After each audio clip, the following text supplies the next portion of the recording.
आज जिस क्षेत्र के लोगों के बारे में, उनकी परंपरा के बारे में और संस्कृति के बारे में हम बात करेंगे, ये भारत के उत्तर पूर्व में स्थित है और इस राज्य का नाम है मणिपुर।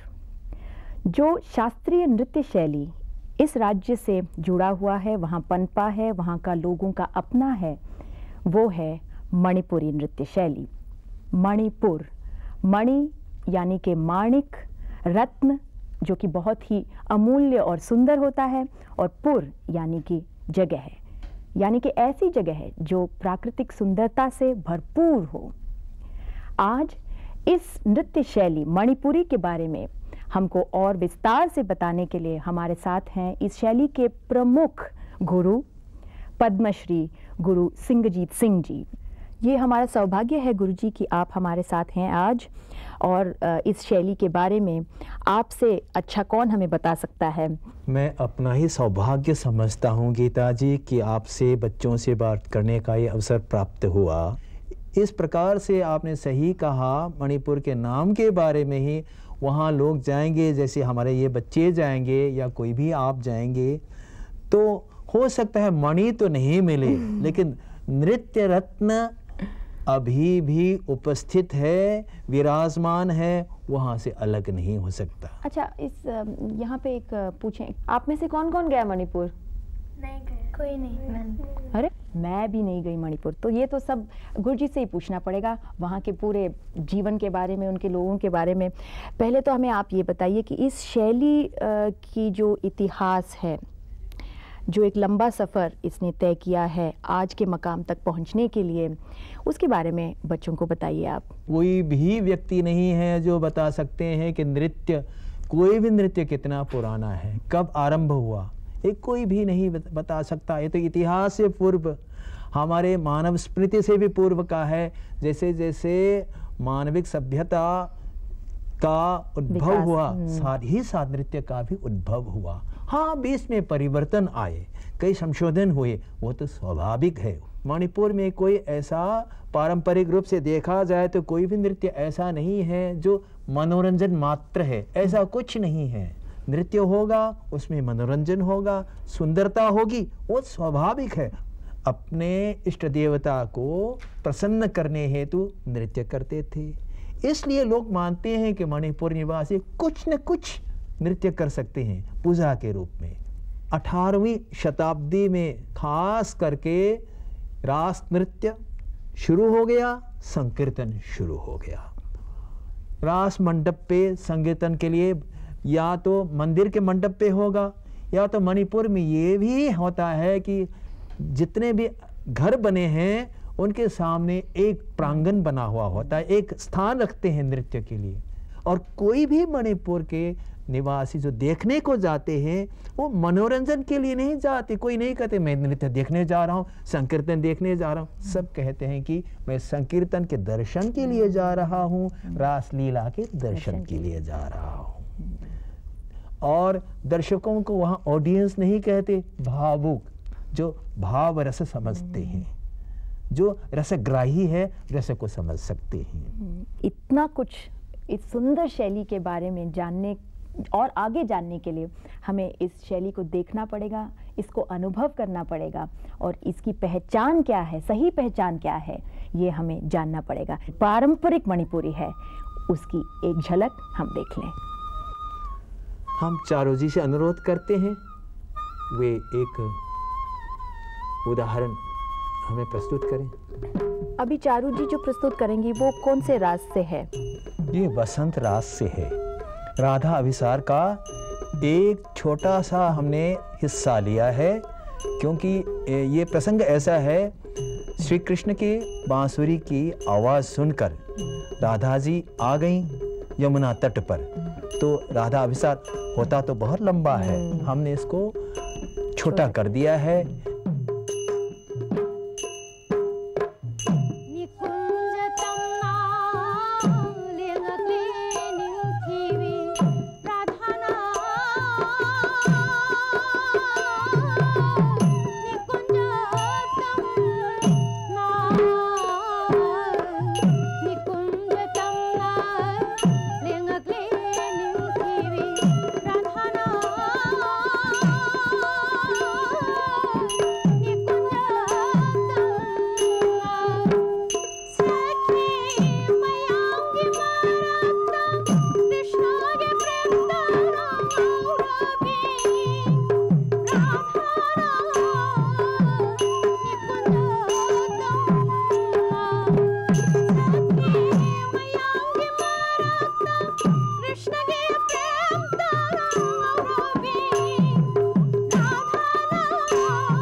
मणिपुरी नृत्य के साथ संगत करने वाले जो वाद्य हैं वो बाकी शैलियों से बहुत ही भिन्न है, अलग हैं, सुनने में भी बहुत अलग लगते हैं।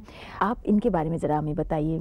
जितने भी नृत्य शैलियाँ हैं अलग अलग वाद्य यंत्र उपयोग करते हैं, प्रयोग करते हैं। भारतीय संगीत परंपरा में 2-4 प्रकार के, कई प्रकार के वाद्य यंत्र माने गए हैं। तत् अवनद्ध घन सुशीर। अवनद्ध में प्रमुख हैं पुंग, एक प्रकार का मृदंग है पुंग, और कई लोग इसको बंगाली खोल से मिलता जुलता समझते हैं, लेकिन नहीं है। ना तो बनावट में, ना तो आवाज़ में, ना तो बजाने में, वो अलग ही शैली है बजाने की भी। जैसे यहाँ रखा हुआ है 2 पुंग हैं हमारे सामने, और गाने वाले जो है स्वयं ताल देते हैं। जैसे रास में मंजीरे, छोटे छोटे मंजीरे बजाते हैं, उसको मणिपुरी भाषा में मंदिला बोलते हैं, हम मंजीरा नहीं बोलते। मंदिला, हाँ हाँ, ये घन यंत्र में। और इसके बड़े आकार के भी एक होते हैं, उसको करताल बोलते हैं, जो संकीर्तन वाले बजाते हैं, पुरुष वर्ग बजाते हैं। और सुशीर में बांसुरी तो सभी शैलियों में बजाते हैं, सभी शैलियों में बजाते हैं, इसलिए कोई नई बात नहीं है। जो मणिपुर में जो तालों का प्रयोग होता है वो बहुत विकसित है, और बहुत ही इसके कई प्रकार हैं। कहा जाता है कि लगभग 60 ताल हैं मणिपुरी शैली में जो प्रयोग में लाए जाते हैं। आप इनके बारे में थोड़ा सा हमें। जी, आपने ठीक बताया, ताल बहुत ही विशाल है। जो आपने ठीक बताया 60, बल्कि ज़्यादा ही होगा जहाँ तक मेरे समझ में है।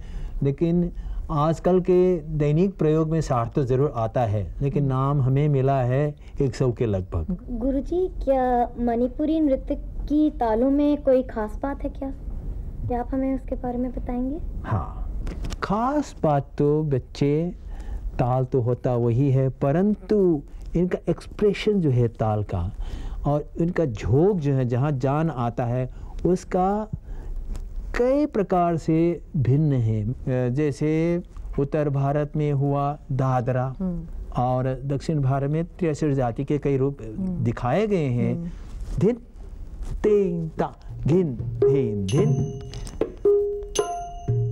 वैसे सुनने में पता नहीं चलता, दादरा जैसा नहीं लगता कुछ, होने को तो 6 है। 1 2 3, 1 2 3 4 5 6, 1 2 3 4 5 6, लेकिन इसका एक्सेंट जो है कुछ अपना एक अलग ही ढंग से आता है।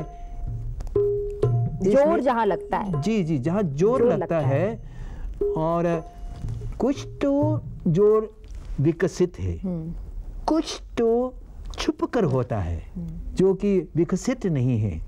वो मणिपुरी में इसका बड़ा प्रयोग होता है। और एक बताता हूँ, आप समझ लीजिए, मिश्र जाति का संग तांग खित खित तांग,